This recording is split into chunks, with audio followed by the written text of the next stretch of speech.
Sir, start. Okay, good morning. So today this is the third lecture of Aries e-lecture series, and I will tell about astronomical coordinate system. I am Alok C. Gupta. I am faculty in Aries Nainital.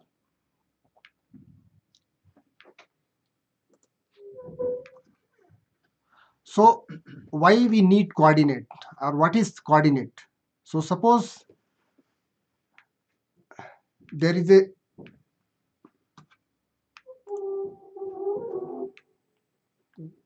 why it is not changing?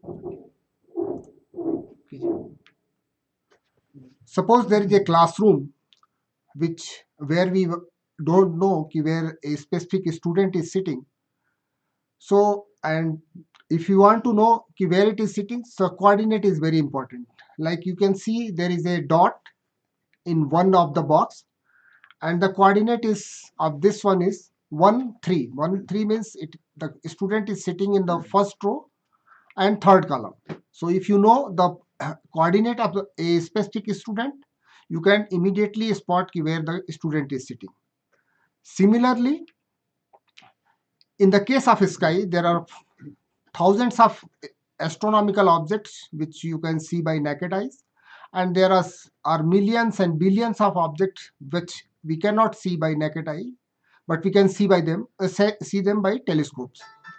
So if you want to observe a specific object in sky, so what we need its coordinate. So the coordinate of any astronomical object is its astronomical coordinate. So that is very helpful. If we know the specific coordinate of any specific object, then we can point our telescope towards that object and then we can do the observation.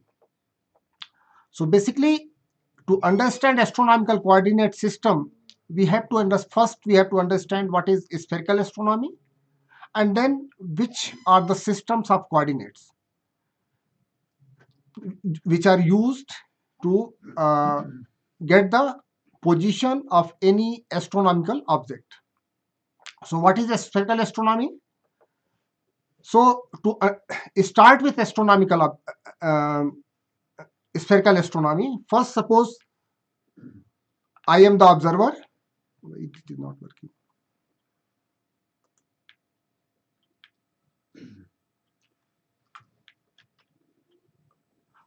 Backside. Suppose I am an observer at the center. So what we can do, we can draw a sphere with arbitrary radius. Arbitrary radius means its radius may change. So this the sphere of an arbitrary radius on which we represent celestial body is called celestial sphere. So observer is sitting here and has drawn a sphere. So all the objects in the sky, if we look in the sky, we can see its projection. Each object will be can be projected on this sphere. So suppose we increase the size of sphere, so what will happen? The separation between two objects will look it is increased. If we make the sphere slightly smaller size, then separation between two objects will be reduced. So this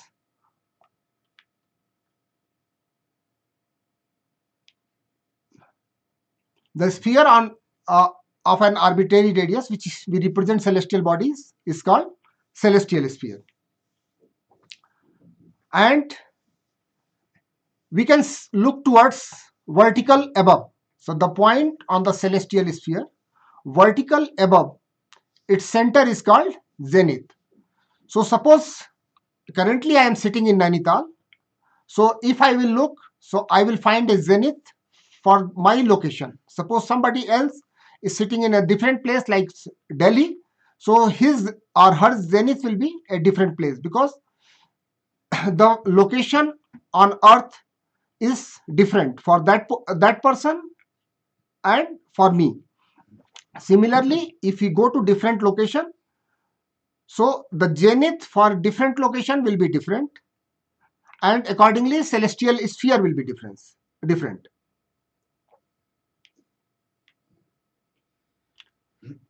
And the point on the celestial sphere vertical below the center is called nadir. So we can draw, look at the below, and vertically below this point is called nadir. So similarly, like zenith, nadir will be also position dependent.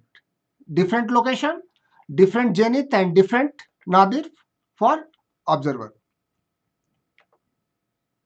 So what is horizon? So horizon is basically the great circle. Great circle in celestial sphere means any sphere means a circle which passes through the center of the sphere. So the great circle on celestial sphere, in which horizontal plane through its center cuts vertically below its center, cuts the surface, is called horizon. So this is basically, horizon is dividing the whole celestial sphere into two parts. So this is the great circle, which is called basic horizon.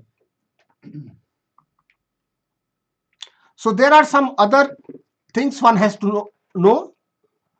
What is those? That is axis of celestial sphere, north pole and south pole. So when we plot the position of a star on the celestial sphere during the course of a day, we find these points lie on a circle, and if we see the position of different stars during the course of a day by observation, those will be parallel circles on the celestial sphere, a line through the center of the celestial sphere and perpendicular to the plane of parallel circles on the celestial sphere is called axis of the celestial sphere. And axis of the celestial sphere will cut the celestial sphere on 2 points. The one point I will show in the next figure, P, in figure P, which is above the horizon, is called north pole. Why it is called north pole? Because we are sitting in the northern hemisphere. So for us, the above part of horizon is the north pole, and the other one, SP, is the, which is below the horizon, is called the south pole. So what I can do? So in this picture, you can see this is the pole or north pole, and this is the south pole, and this is the equator. If we connect P, O, this is the O is the center, and SP. So this will be the axis. So all the stars will be in the a day 24 hours. They will move on a circle which will be parallel to each other.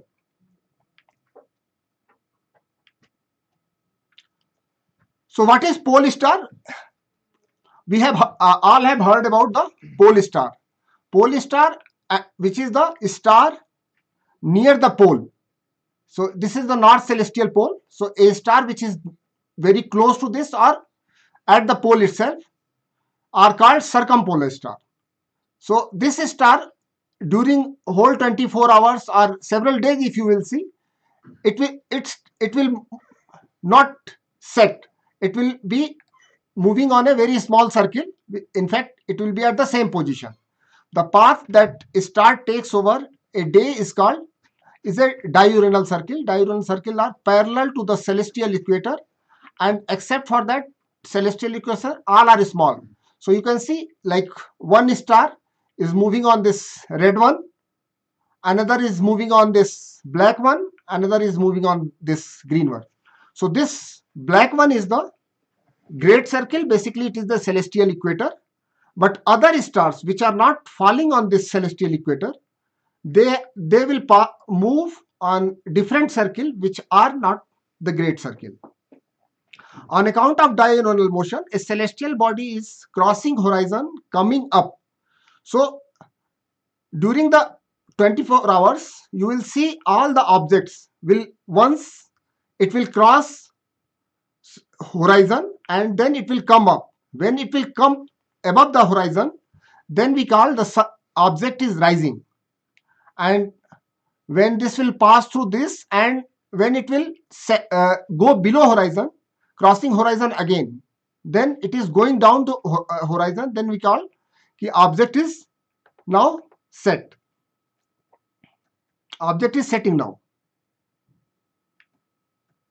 So now all these parameter things which I told. So this is the center where observer is there. This is south pole, this is north pole, and if we connect P and SP, which will pass through O, so this is the axis of the celestial sphere. This sphere is the celestial sphere, and this great circle is the horizon, and this great circle which is perpendicular to the axis is equator. Equator is basically, it is the great circle which is on which a star, it is a star will pass through. So there are some other things one should know. Meridian is the great circle passing through the zenith and the north pole of the celestial sphere, is called meridian or observer's meridian. Since it is called observer's meridian, it means it will change from place to place. What will change here? North pole will not change because it is a fixed, but the zenith will change from place to place. So a different observer will have different meridian. So that's why it is called observer's meridian. Now we come at cardinal points, the 2 points in which the meridian cuts the horizon. The one which is near the north pole of the celestial sphere is called the north point of the horizon, and opposite to this is south point. The points on the horizon midway between north and south points are called east and north, east and west points. The east being on the clockwise direction when observer is facing north. The north, east, south, and west. These are represented as north, east, south, west in figure 1 are called cardinal points. So I will show it. So you can see here, this is north, the nearest point to the north pole. Then you look at the clockwise direction. So opposite to north is south, and this is east, the nearest point which is cut here, and opposite to this one is the west point.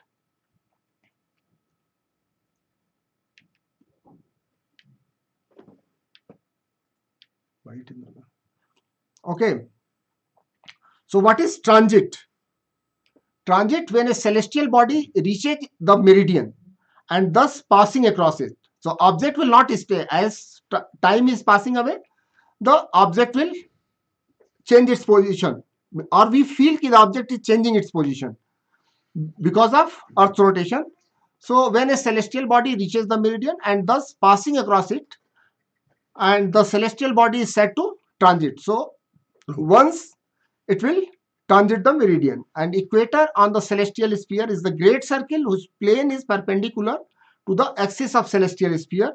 The equator passes through east and west point of the horizon.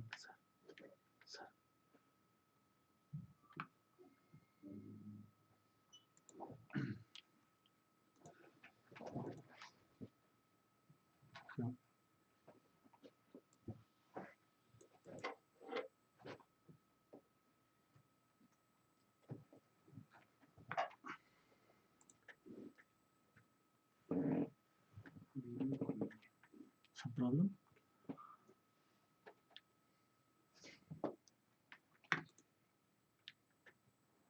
So now everything is explained here.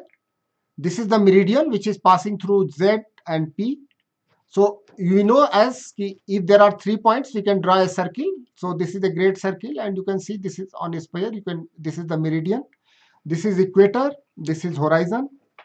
This is nadir, south pole, and east, west, north, and south points.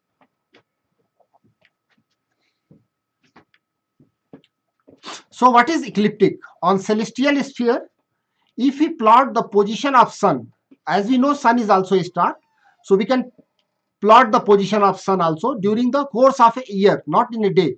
So we find the path, that path of the center of sun with respect to stars, not with respect to the observer, is a great circle, and this great circle is called ecliptic.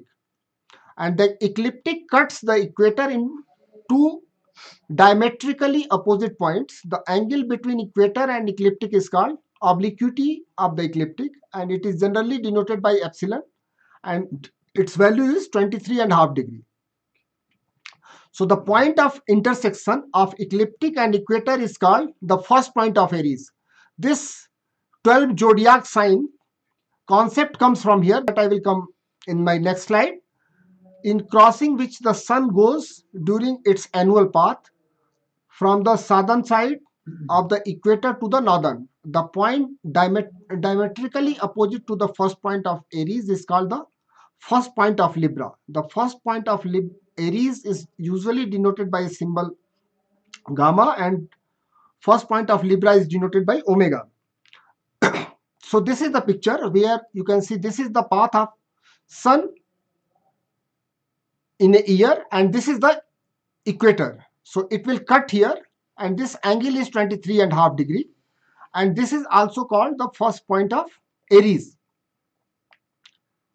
So as we know, there are 12 zodiac signs, and as this Aries cut this in the March, so this Aries constellation is from this. But we generally know that there are 12 zodiac sign, and these are 12 constellation, but actually there are in total there are 88 official constellations all over the sky.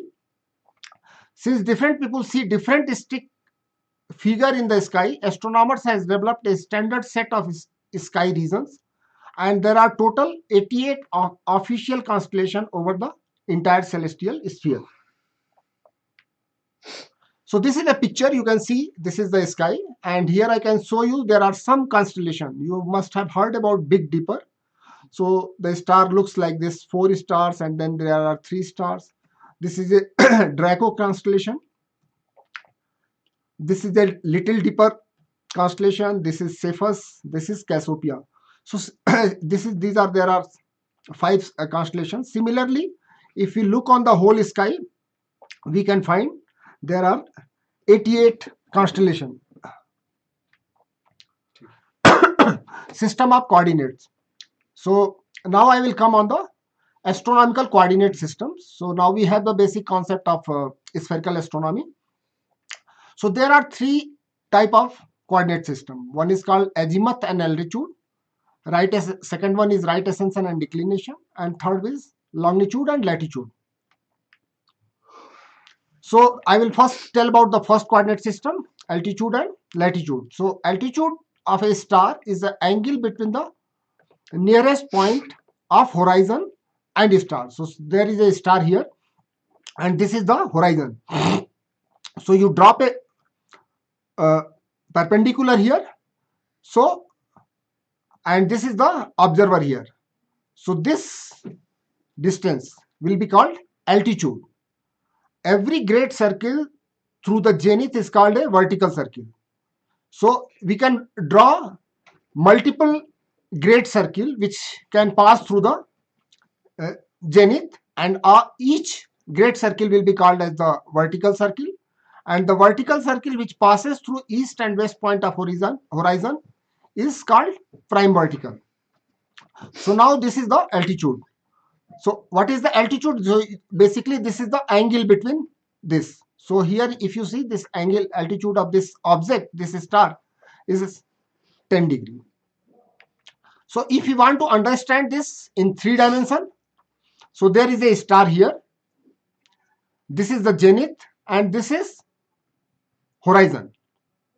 So this point you can see, so we can draw an angle. This is the celestial meridian. So the altitude of a point is its angular distance above or below the horizon. It can range from minus 90 degree, like from here to here it is plus 90 degree, and below it will go minus 90 degree with the altitude of the zenith being 90 degree. If an object is here, so we can measure angle from here to here, that will be 90 degree. If there is something between here, it will be somewhere between 0 and 90 degree. And similarly, the altitude of Nadir being minus 90 degree. If we go here, then altitude of this will be 90 degree. And any object, any star, if it is just at the horizon, so its altitude is 0 degree.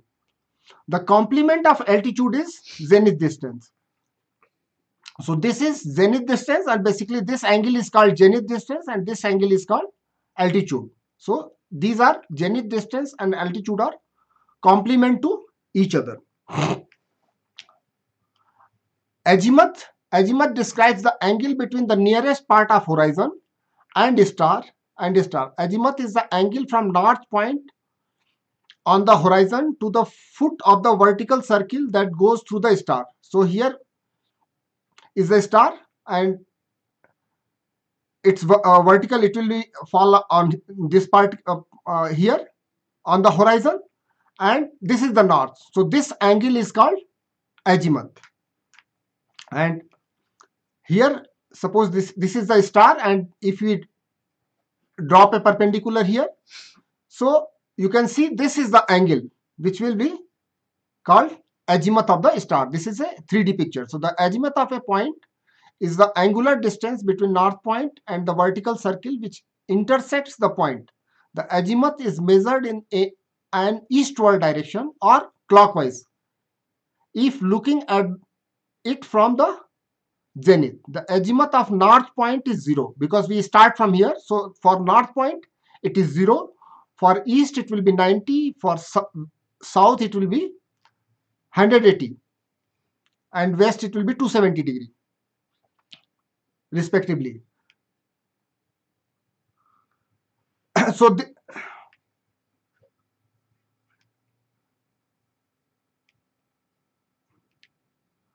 so this is a coordinate system where altitude and azimuth we use, but this coordinate system is not very popular in astronomy because here zenith distance or zenith comes in picture, and zenith varies from observer to observer, place to place. So if we want to fix a coordinate of any specific object, it is not an easy task. We have to know altitude and azimuth of any specific object at different locations. So this is not a popular coordinate system. So now I will explain it in a more general word. Suppose this is the world map, and you can see this is Japan. So we can say this is the east, and if you go to this side, this is the western part of the world. So stars on celestial sphere are like cities on the globe. Cities are located on globe using latitude and longitude. Longitude says how far the city is east or west along the east Earth's equator. Latitude says how far the city is north or south. So if you go from here to here, so that's why the time zone is also specified. You go east, you will find time zone ahead of us, like India is here. So Japan timing is ahead of us, something like 3.5 hours. And if you go to United States or Europe, they are ahead behind us because they are west of us. So the angular distance between the first point of Aries, that is also known as vernal equinox, and the foot of the perpendicular from the point on the equator is called the right ascension. So now I will tell about the second coordinate system, is right ascension and declination.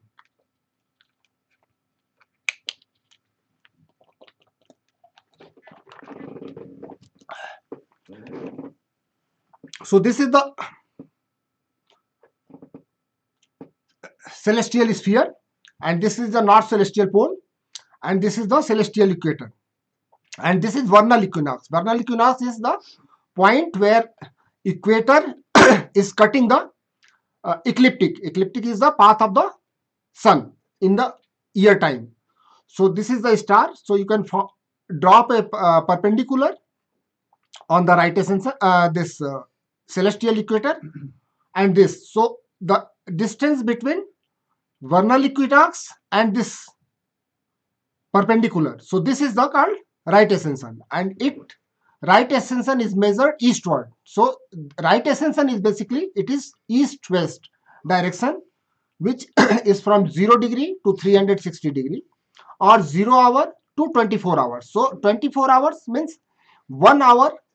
1 hour change in right ascension, it means there is change in 15 degree of the object position. Similarly, this declination, it's the angular distance of point on x on the celestial sphere from the equator measured northwards. From here to this northward side, as an arc on the great circle perpendicular to the equator is called declination. So a great circle perpendicular to the equator. So this is called declination. So right ascension is east-west and declination is the north-south, and is represented right ascension is represented by alpha, and declination is presented by delta. Declination of any star can have any value from -90 to +90 degree, or 0 to 90 degree north and 0 to 90 degree south. So you can cover 180 degree in the sky. Like if you are sitting in the northern hemisphere, we can see northern hemisphere sky. If somebody is sitting in the southern hemisphere, he can see southern hemisphere sky. So 180 degrees. And this is the most commonly used coordinate system uh, for astronomical purpose, because here you can see it is not place dependent. So one can make a catalog or of objects, and which will be used, can be used from anywhere by any observer is located in any observatory in the world. So this is the commonly used coordinate system for astronomical purpose, that is right ascension and declination. The third coordinate system is called latitude and longitude. The angular, this is the picture you can see, this is ecliptic, this is equator, and suppose there is a object x. So the angular distance of a point x, x is a celestial object on the celestial sphere from ecliptic measured northward is called latitude, and angular distance between vernal equinox, this, and foot of the perpendicular from x on the ecliptic is called longitude. In this figure, gamma d is longitude of x, and xd, which is represented by beta, is latitude. So measuring longitude and latitude of celestial bodies is very complicated. So this coordinate system is also not popular. So for astronomical purpose, generally astronomers use right ascension and declination coordinate system. So there are some other things one has to know when we talk about astronomical coordinates system. So after the sun has set, indirect sunlight reflect and is scattered by the upper atmosphere. It still continues to illuminate the earth, diminishing, however, as the sun sinks further below the horizon. We say if the sun goes below the horizon or just crosses the horizon going down, we say sun has set. But actually, if you look in the sky, it is not completely dark. When it becomes dark, when the sun is 18 degree below the horizon, its zenith distance is 108 degree. 90 degree it will reach horizon, and then if it goes below 18 degree more, so 108 degree, this indirect illumination, that is called evening twilight. The internal distance interval between sunset and time when the sun's zenith distance has increased to 108 degrees is called duration of evening twilight. So this 18 degree is time is called evening twilight. In the similar way, when sun rises in the morning, so before it crosses the horizon and coming up, we can see the light has started coming. So by symmetry, the duration of morning to light will be the same. So when sun is 18 degree below the horizon, before it comes, we start seeing the light. And when it crosses the horizon, we can see the sun. So this 18 degree period is duration of morning to light. So what is parallax? The change in the direction of celestial bodies as seen from different position is called parallax. In the case of moon, sun and planets, the standard position is chosen to be center of earth, because moon, sun and planets, these are all are the part of our solar system. But in case of stars, the standard position is the center of sun, and the parallax is, in the former case, is called geocentric parallax, and in the latter case it is called stellar parallax. So when we use solar system, then we talk about stellar parallax, and when we talk about stars, galaxies and other objects, then we use geocentric parallax.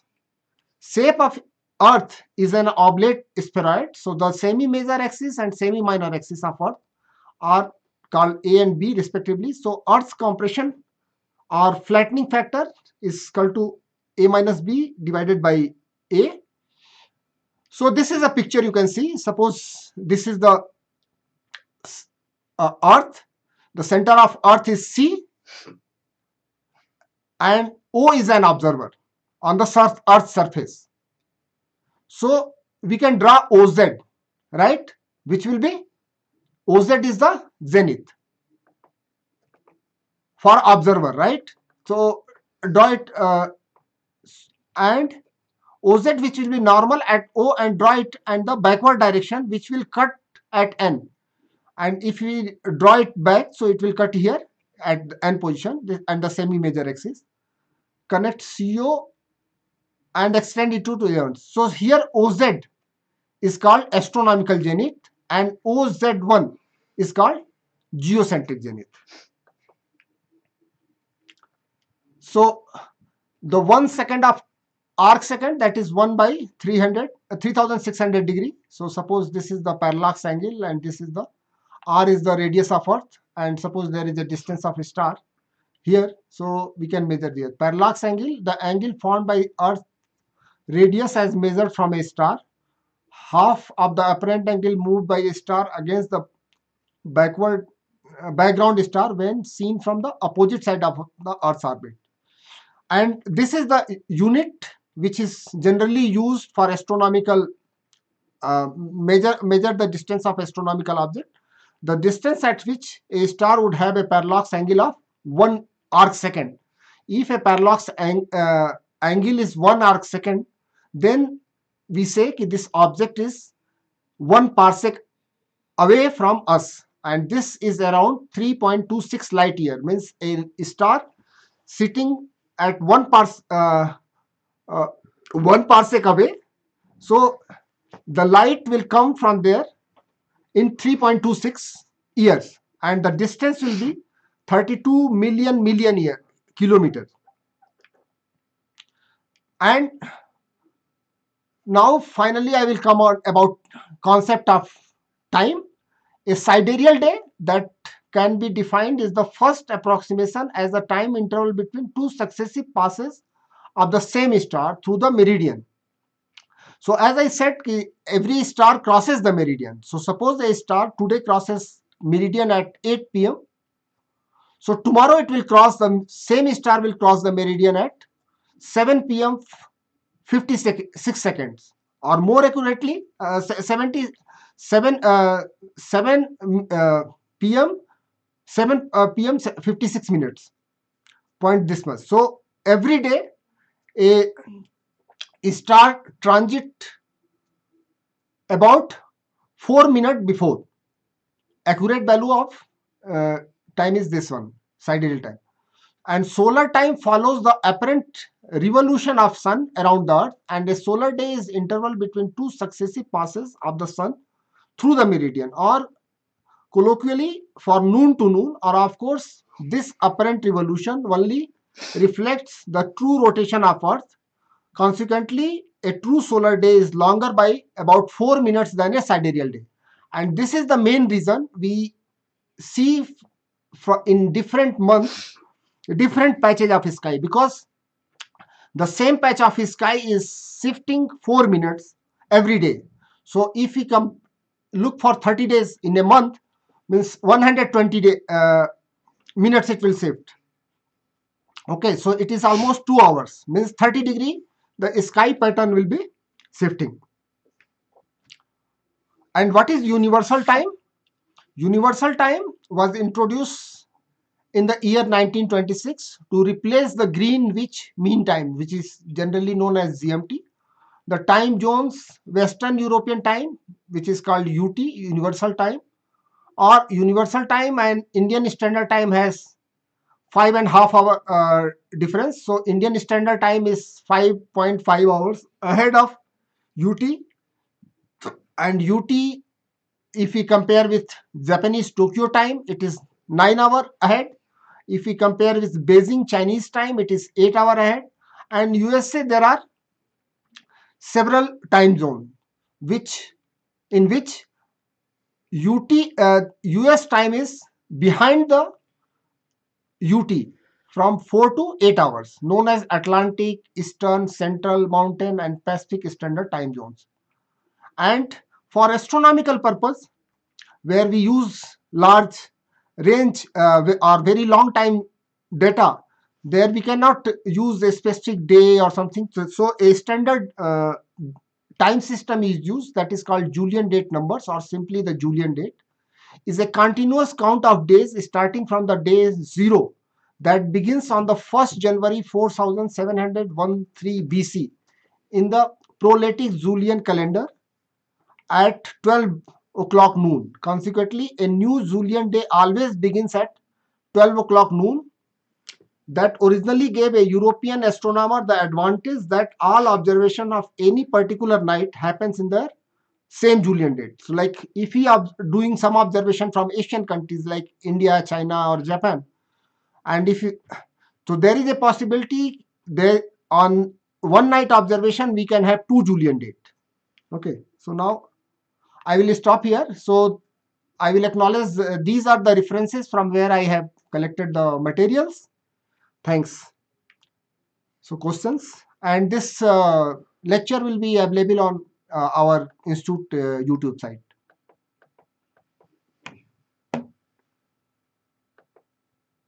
कितना time लगा?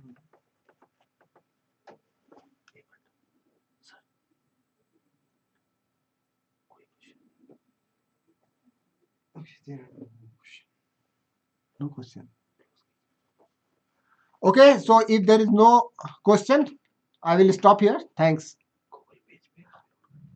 You can download this from our Google page, Facebook page. Facebook, Google, and YouTube. Facebook. You can view this lecture later on.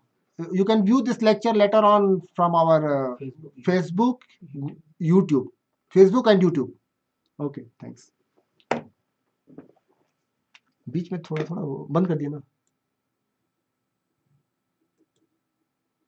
Done. 45 minutes.